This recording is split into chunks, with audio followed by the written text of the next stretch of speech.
વ્યાજખોરોના ત્રાસથી સુરતના વરાછામાં દંપતીના સજોડે આપઘાતના પ્રયાસની ઘટના સામે આવી છે, જેમાં સંતાનોએ કહ્યું કે જો તમને કંઈ થયું તો અમે પણ મરી જઈશું.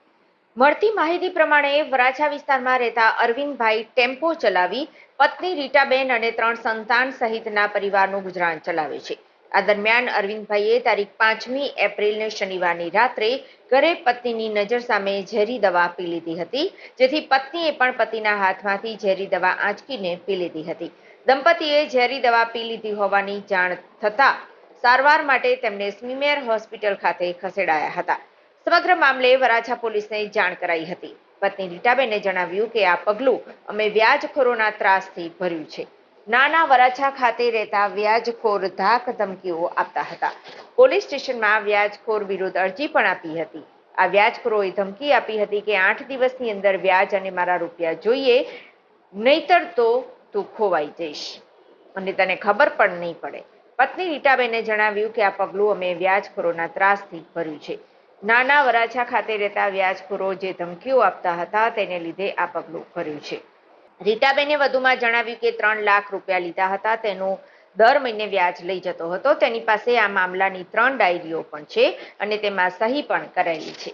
પોલીસ સ્ટેશનમાં જ્યારે કહ્યું કે ડાયરીઓ લઈ આવો, ત્યારે તેણે એવું કહ્યું કે ડાયરી ખોવાઈ ગઈ છે અને પેજ ફાટી ગયા છે. તેનો મતલબ એવો થયો કે આ પુરાવાનો તેણે નાશ કરી દીધો છે અને તે હવે કંઈ બતાવવા માંગતો નથી.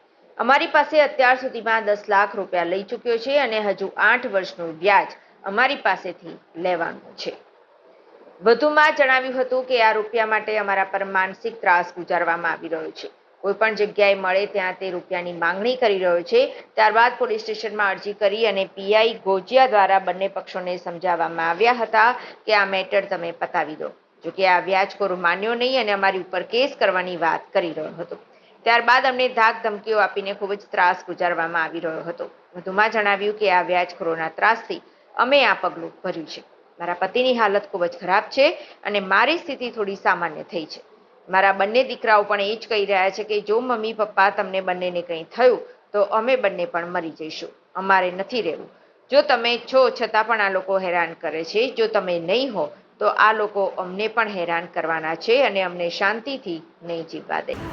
આ વ્યાજખોરોના ત્રાસના લીધે આ પગલું. વ્યાજખોરોમાં છે મનસુખભાઈ ગઢાદરા, નાના વરાછા છે, ડાઠાના છે, એ ભાઈ હતા. પોલીસ સ્ટેશને અમે અરજી આપેલી હતી એના ખિલાફ કે ભાઈ આ લોકો અમને એને મનસુખભાઈ અમને એમ કીધેલું હતું કે 8 દિવસની અંદર મને વ્યાજ અને પૈસા બધું જોઈશે. જો 8 દિવસની અંદર તે વ્યાજ ને પૈસા ન આપ્યા તો તું ખોવાઈ જઈશ, તને ખબર નહીં પડે. 3 લાખ રૂપિયા મારે હવાલા તરીકે એના આવેલા હતા. 3 લાખનું વ્યાજ દર મહિને અમારી પાસે લઈ જતો હતો. એની પાસે 3 ડાયરી છે, એની 3 ડાયરીમાં સાઇન કરેલી છે. જ્યારે પોલીસ સ્ટેશનમાં મેં કીધું કે તમે એ ડાયરી લેતા આવો અને પોલીસવાળાને બતાવો કે ભાઈ એટલા પૈસા તે ખાધા છે, તો એ એમ બોલ્યો કે ડાયરી ખોવાઈ ગઈ છે અને પાના ફાટી ગયા છે. તો એનો મતલબ એ થયો કે સબૂતનો એને નાશ કરી દીધું છે.